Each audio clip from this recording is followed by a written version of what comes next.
আজকের পাঠ গণেশের গল্প। সব রকম সাধনা শেষ হলে তিনি একদিন নিজের বিবাহিতা পত্নী সারদা দেবীকে জগন্মাতা জ্ঞানে পুজো করলেন। যেমন মন্ত্র পড়ে ফুল বেলপাতা দিয়ে কালী পুজো, সরস্বতী পুজো করে ঠিক তেমনই করে পুজো করলেন। সারদা দেবী যে মা কালী তা তিনি দেখতে পেতেন কিনা এ বিষয়ে তিনি পুরাণের একটি গল্প বলতেন, গণেশের গল্প। গণেশ মা দুর্গার ছেলে। তিনি ছেলেবেলায় একটা বিড়ালিকে ধরে লাঠি দিয়ে খুব মেরেছিলেন। রক্তারক্তি হয়ে গেল, তবু মারছেন। তারপর এক ফাঁকে বিড়ালিটা কোনো রকমে প্রাণ নিয়ে পালিয়ে গেল। পরে মায়ের কাছে এসে গণেশ দেখেন মায়ের সারা গায়ে প্রহারীর দাগ। কি মেরেছে? মা দুর্গা বললেন, বাবা তুমিই মেরেছ। শুনে গণেশ হতভম্ব। সে কি কথা?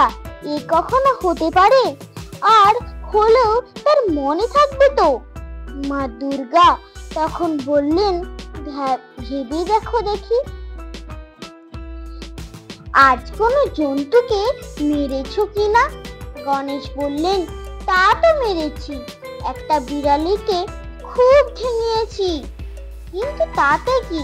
মা দুর্গা বললেন, বাবা ওতেই তো আমাকে প্রহার করা হয়েছে। জগতে যত স্ত্রী মূর্তি আছে সবেরই ভেতর আমি আছি। গণেশ মায়ের কথা শুনলেন আর বুঝলেন যে সব স্ত্রীলোকই তার মা। সেজন্য বড় হয়ে বিয়েই করলেন না আর। শ্রী রামকৃষ্ণ দেব সব স্ত্রীলোকের ভিতর মা কালীকে দেখতে পেতেন। তাই সারদা দেবীকে বিয়ে করলেও মা ছাড়া অন্য কিছু ভাবেননি কখনো।